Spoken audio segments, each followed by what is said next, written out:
welcome back to the Rings of Power. The last episode I did find to be a pretty good improvement on the show, but the ending still... I was surprised to learn that you actually can cause quite explosive reaction with magma by just dumping a bunch of water on it all at once. I don't necessarily think that means you're going to like permanently activate a volcano in such a way, but you know. And I still have a major issue with the like pyroclastic flow that consumed the entire town and all the people. They would be 100% dead. So I want to see how they explain how they survive. What? No, that is not how that works. No. To be clear, you are incinerated. Every breath you take deteriorates your lungs and organs. Like, it is superheated gases that hit her. You would not just be covered in ash. But I'm just gonna have to roll with it. And I can't deny the visuals, again, are great. Oh, poor horse. Also, something that I'm sure won't really be much of a factor here, but should be, is breathing in all this ash and everything. Like, that will also kill you. It turns to cement in your lungs. Like, this whole situation is just not livable. That's not great. Aw, no. I mean, I figured he was gonna die when he had that little scene with his fiance, but Soldier. Buns me out a little bit. He's gone so hard. I'm sorry, but I don't know if I would be saving people who are cowering. I'm like, you better have some initiative and save yourself here. Let's go.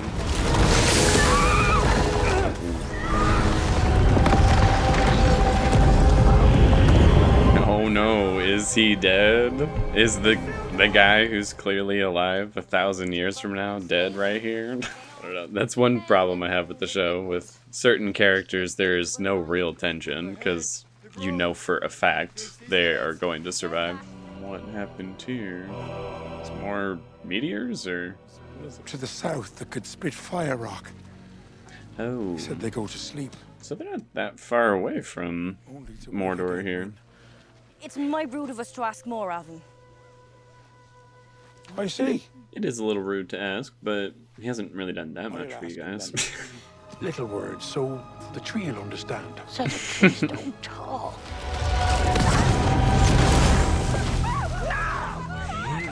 Once again, the fragile hobbits and the powerful wizard can make for a disastrous combination.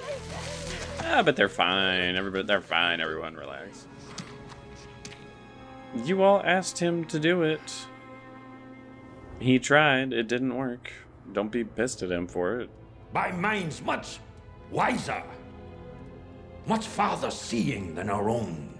You see, if the same situation was happening to the dwarves, though, you would absolutely be pissed if they didn't help you. So, don't kid yourself, man. If we reopened the mine ourselves, prove to them there's a safe way to gather mithril, perhaps they'd make him listen. Could be a little disastrous, but good work. Hand. Hey, well, in your mother's case, she actually does have lice in it. I'm joking.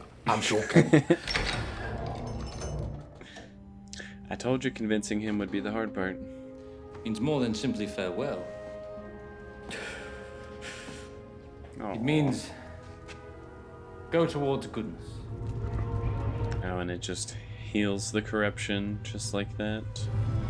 I still personally find this whole mithril thing kind of silly. I don't know. Like, can't it just be a really valuable, lightweight, durable metal?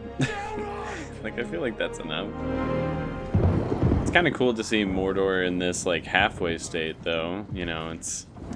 Why'd they do this? The Southlands are still burning away. To make this their home. No. But again, you're not gonna make me feel bad in any case here. I'm like, he's not dead. He is somewhere, so... Where is my son? Alive, but not here. I don't know. Much further until we're clear of this smoke. There's not a whole lot of smoke. Oh, she's blind. Clear of it. Ay, Nearly a mile. I didn't really pick up on that. You'll find the big folk settlements on the far side. Oh, come on, man. Like, you asked him to do it. Stars. Where's Nori? No. Have you ever lost someone close Yup. to them? And my husband. Husband? Do not take the burden of this day upon your shoulders, Theo. You may find it difficult to put it down again. But I think Galadriel's giving some very sound I want advice. to let it go. My home is gone. Where's the design in that? Your guess is as good as mine, man. Just stay very quiet. I said stay very quiet, dumbass.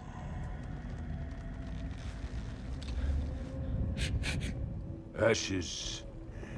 Nothing but ashes. We move at first light. What, like? Don't be broody, please.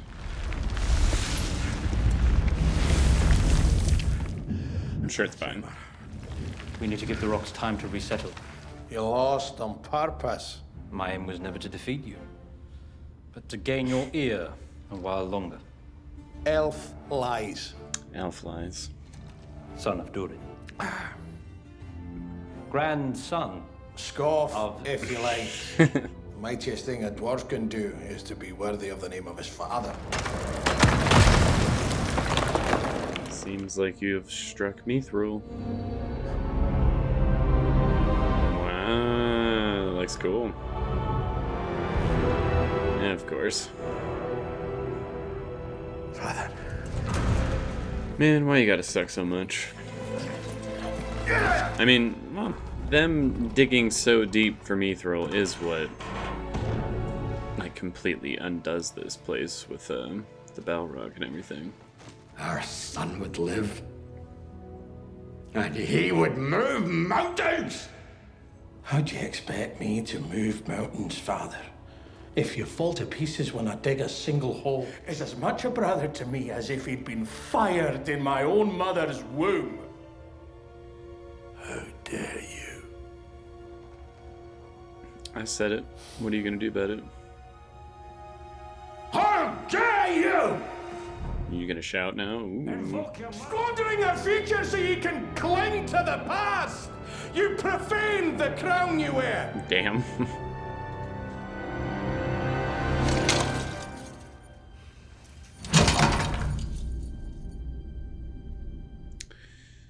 Disowned. Well, you sucked anyways, whatever. It's not yours anymore. Thanks for making it extra clear. I'd like toss it at the back of his head. Like, fine. And now you're all feasting after sending him away to assholes. The first thing you all should have done when you saw the apples come in is go and find him. Damn, I really want an apple now. Time to go. Ah, it's you. So what do they want with the wizard? What's their deal? You're going the wrong way. He went that way. You harm a hair on her foot, and I'll brain the lot of you. I don't think there's much any of you could do to them. As I suspected. Oh, come on, man. That's rude. Could have just avoided this entirely, Nori, if you just stayed hidden. Don't know why you ran out to tell them that. You won't listen to any of us. Because he knows that Isildur is still alive. I feel like they're gonna recreate the scene of Aragorn's horse going back to get him. which was also a fabrication for the movies that did not happen in the book. I should have left her in the sea where I found her. Oh, so you're gonna blame Galadriel for this? Don't really see how you can do that, but alright. Ugh. I'm sorry, but there are some burns and things that'll happen to a person where I'm like, I feel like I'd rather just be dead, if I'm being perfectly honest. Just being honest. I mean, his mom and, what's his name? Arandir? They genuinely could die. I don't know. They're made-up characters, so who knows if they're alive or dead. Oh, okay. I mean, these are characters that, because I, don't know what their history or anything is, I'm actually pretty interested in them. I have no idea what they might do with any of these characters. The Queen Regent. Is she here? Yes, but she is without her eyes anymore, just so you're aware. Let us put this land behind our sails. So vengeful. I mean, I get that he thinks he lost his son, but he didn't, so as an audience member, I'm just like, quit being such a little bitch. Like, just chill out. For they do not know what they have begun. Nice. I'm glad she knows where to place her anger. Man, will you just... You're annoying me. Feet now, girl. Stand up. Help me gather what we can. I'm sad and I don't want to do anything. No matter how the path winds, or how steep it gets, and we just keep walking. Well, that's nice and all, but we still have suffered a major loss. Need to think of something. Alone? She won't be alone. We've left enough folk behind. We're not leaving him. Frodo and Sam going off. Not without me. They say there's fresh land, fresh water. A fresh start. For now, but yeah, sure. Then I will report to our High King. Oh, he's I fine. thought you had died. This wound needs elvish medicine. I will not abandon these lands and condemn them to burn. Yeah, well, Nor will you. Won't be resolved for ever. That no matter how many crests he hurls to the floor, one day this will be your kingdom. Them's are words of treason. During the fourths. It's nice that she's so supportive, but I don't know. That was a slightly ominous moment. Seal it up. Don't do what I think you're about to do right now. I'm telling you, I don't need it. Don't do it. I asked really nicely, man.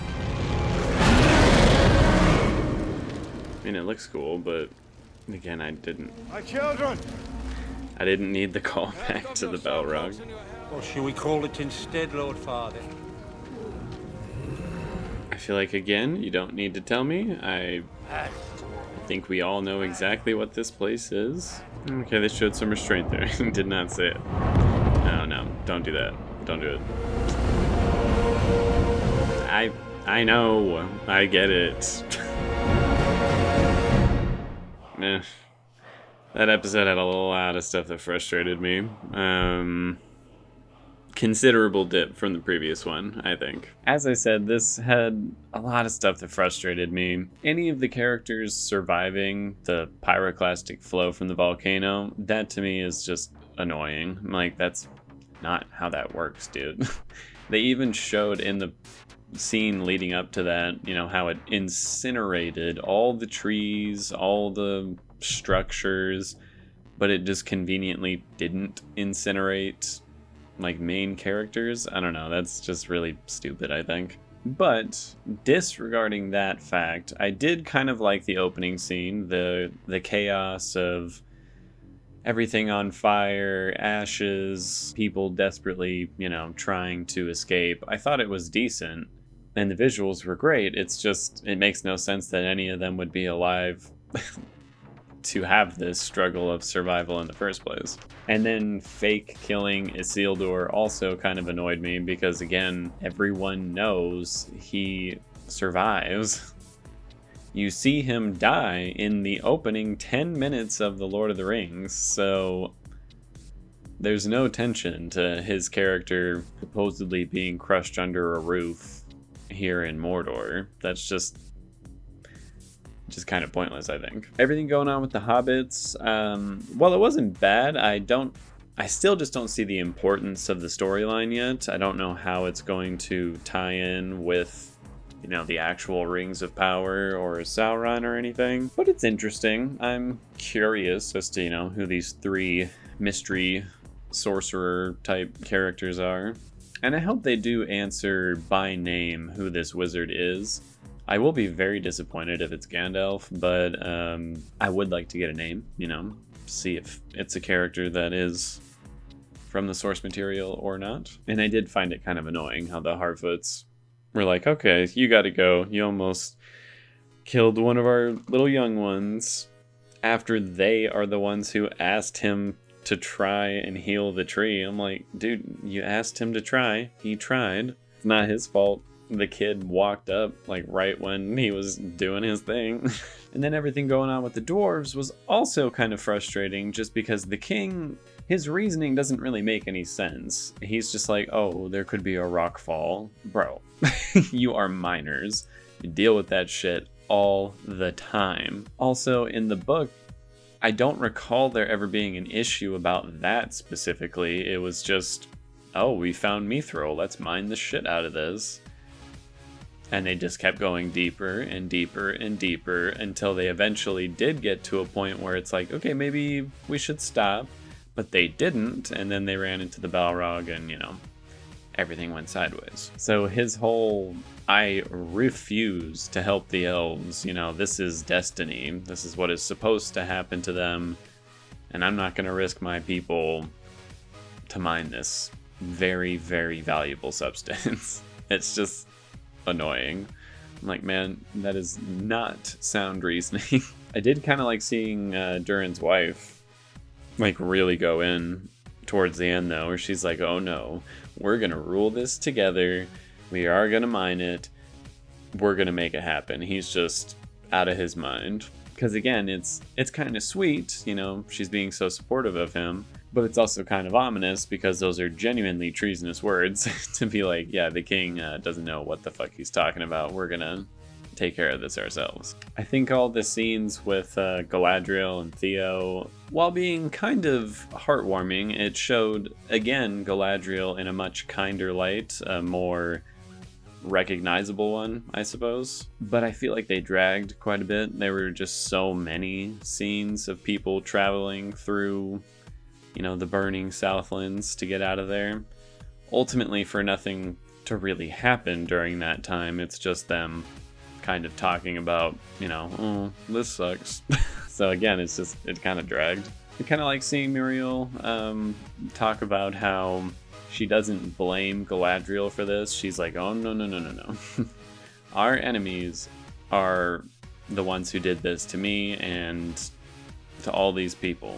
So they're the ones I will be directing all my fury at, and I will be back very soon to continue this conflict. Which was nice. I thought for sure she was just going to take the cliche, oh, I hate Galadriel now because she's the one who brought us here and now I'm blind, blah, blah, blah. Basically what, you know, Isildur's dad is doing right now. And I'm glad the Harfoots are, you know, in a little group off to go find the wizard. It would have been very frustrating if the wizard left and then their storyline just stopped, which is what I was actually afraid of. So I'm glad they're going to go and find him, see what's going on there. And I did not like the final two moments of the episode. The Balrog reveal felt like cheap. Sorry, I'm allergic to fan service. It just felt like cheap fan service. It was like, hey, you remember this from The Lord of the Rings? You remember that, right? Like, yes, I remember it. You don't have to show it to me, man. Like, there are other things in Middle-earth that we can explore here. And I think this is the time period, the Second Age, when this Balrog does become active. Could be wrong about that, though. But again, I'm like, I don't really need to see that right now. Like, again, if you're gonna show me that Balrog, then let's do something with it. If it's just for the sake of, oh, well, let me toss the leaf down here and just let's remind the audience that, yes, this is the Balrog that, you know, kills Gandalf. I don't know, it just feels fan servicey. Just feels like a way to put the Balrog in the first season of this show, even though there's like no reason for it to be there. And I also really don't like the scene after that where they're like, no, the Southlands are dead. This is a new place. And then they visibly write out, you know, the Southlands and put Mordor in its place. I'm like, come on, man. Like, that to me was like swinging a sledgehammer on my head with the info. I'm like, I get it. I understood it the moment I saw the water rushing towards the very volcano-looking mountain. And then when it erupted and became an active volcano, like, no shit, this is Mordor. That just was so frustratingly blatant. I did not appreciate that. And overall, there weren't too many moments to really find enjoyable in this one, I don't think. I'm not trying to be super negative here, but there just weren't a lot of scenes where I was like, oh, I'm really enjoying this conversation, or I find this really funny. There were maybe a few moments here or there where I'm like, that's decent, you know, writing or decent acting, and that was a decent comedic moment. But for the most part, this episode just felt very dragged out and in some places extremely frustrating and nonsensical. So, yeah, not great. But let's jump into the technicals. Writing of the episode, I did not think was very good. There's no reasonable explanation as to how any of the characters survived a volcanic pyroclastic flow. They then do the fake out Isildur death, which again lacks any kind of tension because I know he's not dead. Is there still a bit of mystery to it? Like, oh, well, he's not dead, but what happened to him? You know, where is he?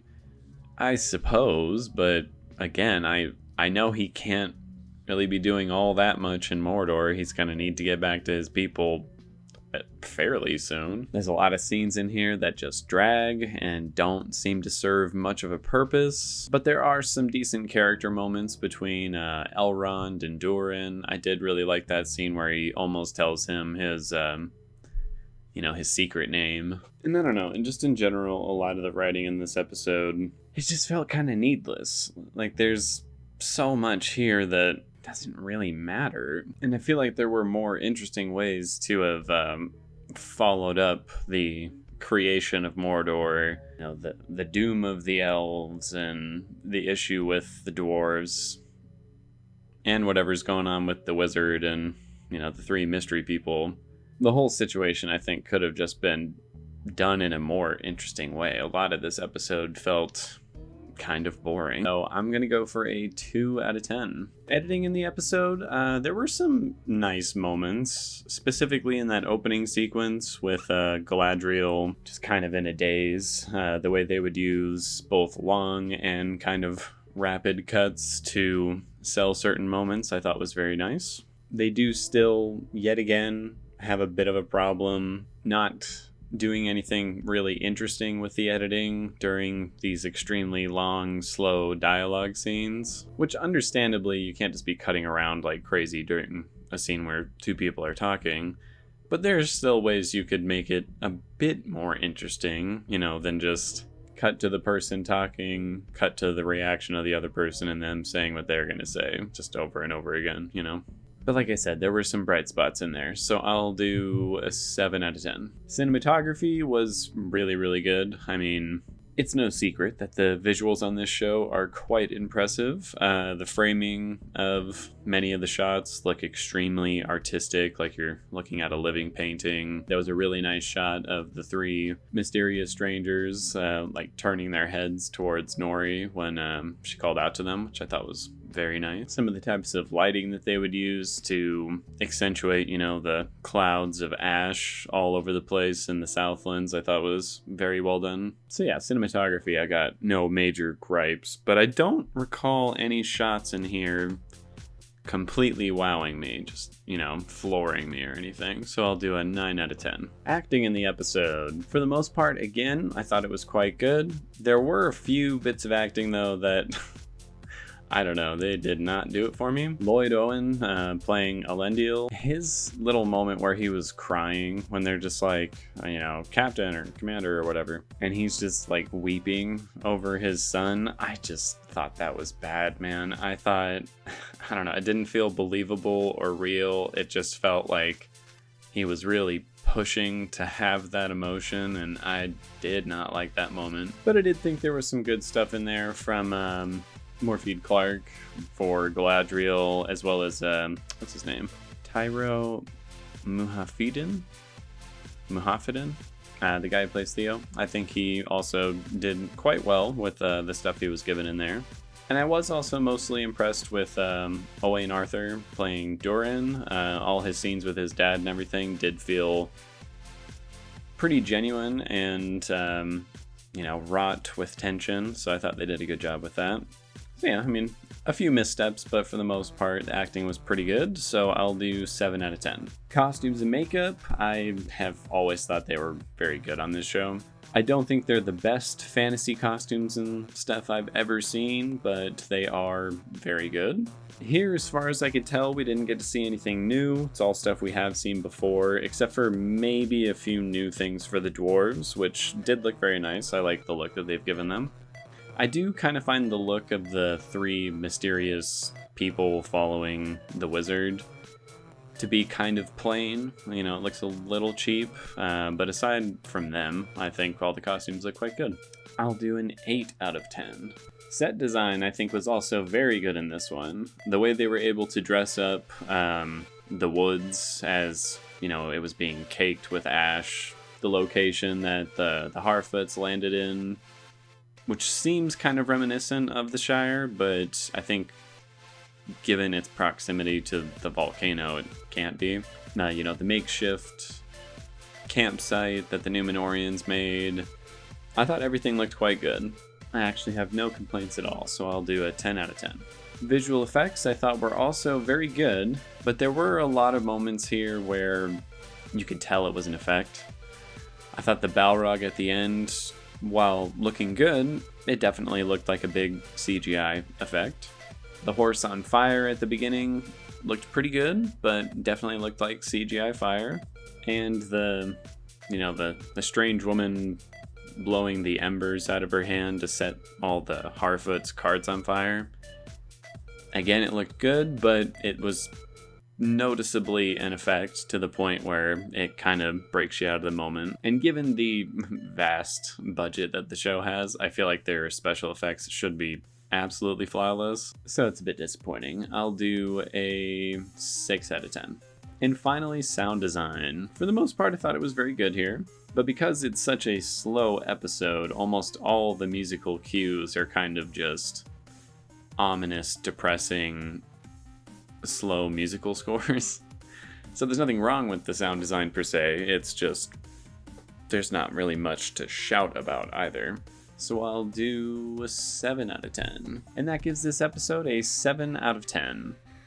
Which I think is a little generous, personally. Really, the only thing propping it up in my review is decent, good cinematography and really good set design. But yeah, I thought the writing in this episode was severely lackluster. I was actually quite disappointed in this one, especially considering the last one I thought was definitely a step in the right direction. I was like, all right, I am starting to see the focus here. I'm seeing the merit to this. And now I feel like we've just gone right back to the, okay, I don't really know where we're going with any of this, actually, and what I am understanding doesn't exactly make a lot of sense. Regardless, I'm very curious to see what goes on in the finale, the 8th episode. It should be interesting. I'm curious as to what might go on. And I want to see how this all ties into the Rings of Power specifically. I've seen a severe lack of the Rings of Power in the show The Rings of Power. But yes, I will see you all on the next one, and that is about it.